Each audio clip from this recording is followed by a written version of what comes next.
Why are you taking NLG will get you out. What's your name? Tell us your name. What's your name? Okay, you're fine. We'll get you out. So there are all these reports emerging. Oh, well, look at the feds. This is fascism. Fascism. What are you doing? Use your words. What are you doing? According to the media, this is basically Trump has authorized the jackboots to come in at night and just pick up peaceful protesters standing against racism. Use your words. What are you doing? That is not what is happening here, guys.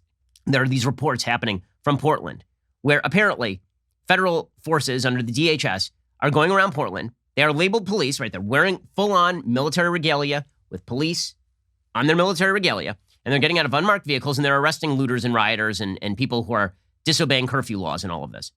So there are videos that are emerging of federal forces and members of DHS who are walking up on guys who are dressed in this kind of cosplay Antifa military stuff. This meeting is for Knights of the Night only. Well, DHS basically announced what it was all about before. Let me read you how the media are covering this, and then we'll get to what's actually happening here. Okay, so here is the report that got all of this started. It's from the Oregon Public Broadcasting. In the early hours of July 15th, after a night spent protesting at the Multnomah County Justice Center, we'll see. By protesting, they mean like firing things, breaking windows, and attempting to destroy. In the Mark Hatfield Federal Courthouse, Mark Pettibone and his friend Connor O'Shea decided to head home. It had been a calm night compared to most protesting downtown. By 2 a.m., law enforcement hadn't used any tear gas, and with only a few exceptions, both the Portland Police Bureau and federal law enforcement officers had stayed out of sight. A block west of Chapman Square, Pettibone and O'Shea bumped into a group of people who warned them that people in camouflage were driving around the area in unmarked minivans grabbing people off the street. So first of all, let's just be clear about this. Police routinely use unmarked vehicles, okay? Because if you're in a marked vehicle, people run. Okay? If you want to arrest somebody, very often you use an unmarked vehicle. I see guys in camo, O'Shea said. 4 or 5 of them pop out, open the door, and it was just like, oh, bleep. I don't know who you are or what you want with us. Federal law enforcement officers have been using unmarked vehicles to drive around downtown Portland and detain protesters since at least July 14th. Now, you need probable cause to arrest somebody. It's not clear whether these arrests are arrests or detentions. People have been released. It's not like they're locking them up in Guantanamo Bay and leaving them there.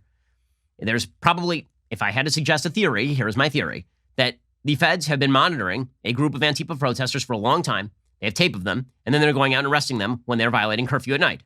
Federal officers have charged at least 13 people with crimes related to the protests so far. They're not crimes related to the protests. They are crimes of looting and rioting and violating the law. Why is all this happening? If you just read that piece, you would think, oh, well, these are peaceful protesters, right? I mean, that's all that's happening. It's just peaceful protesting. Yeah, that's not exactly what has been happening. You have terrorists who are attempting to tear down. I mean, look at these tapes. I mean, look at the defacement of public property. You can see what's happening here. Okay, they're having to use tear gas on quote-unquote protesters and looters who are flinging objects at the cops. They're firing fireworks, literally firing fireworks at federal buildings. This is not peaceful protesting. Acting DHS Secretary Chad Wolf said in a statement earlier this week, the city of Portland has been under siege for 47 straight days by a violent mob, while local political leaders refuse to restore order to protect their city. Each night, lawless anarchists destroy and desecrate property, including the federal courthouse, and attack the brave law enforcement officers protecting it. He said instead of addressing violent criminals in their communities, local and state leaders are instead focusing on placing blame on law enforcement and requesting fewer officers in their community. This failed response has only emboldened the violent mob as it escalates violence day after day. The DHS then released an extensive list of violence caused by leftist protesters since basically the end of May. And we're talking about graffiti, we're talking about assaults. Okay, that's criminal activity, and the locals refuse to do their job and arrest the criminals, and so the feds are coming in and they're doing it. Which is legal. So the media's response has been Trump's a fascist. This is the overwhelming response. Literally, Trump is a fascist was trending on Twitter today. So if Trump enforces the law, he's a fascist.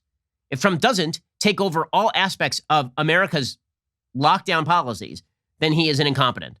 You guys are going to have to pick one, or you're going to have to pick the other. But again, it all comes down to the cops are the bad guys, except the cops aren't the bad guys. There's one black officer from Portland who, I mean, this is pretty moving stuff, talked about the situation in Portland. He said, basically, I want to have conversations with some of the people who are protesting, and these white woke jackasses keep coming between me and the people that I'm talking to, and then calling me racist names. Here is this black police officer from Portland. His name is Jackson. I got to see folks that really do want change, like the rest of us, that have been impacted by racism.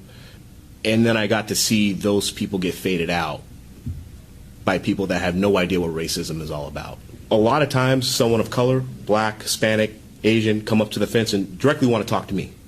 Hey, what do you think about George Floyd? What do you think about what happened about this? I go up to the fence, someone white comes up, F the police, don't talk to him. That was the most bizarre thing because I could see it coming. These are the good guys. Right? According to the media, the protesters are the good guys. The cops are the bad guys. And this fits into a broader narrative that the cops are the bad guys generally, because that ties into the broader narrative that America is racist and Trump is the figurehead of all that racism. He's the prow of the racist ship. Knights of the Night are volunteer crime patrollers. Seriously, we are nothing like the Guardian Angels. I mean, broad strokes purposes, sure, think Guardian Angels.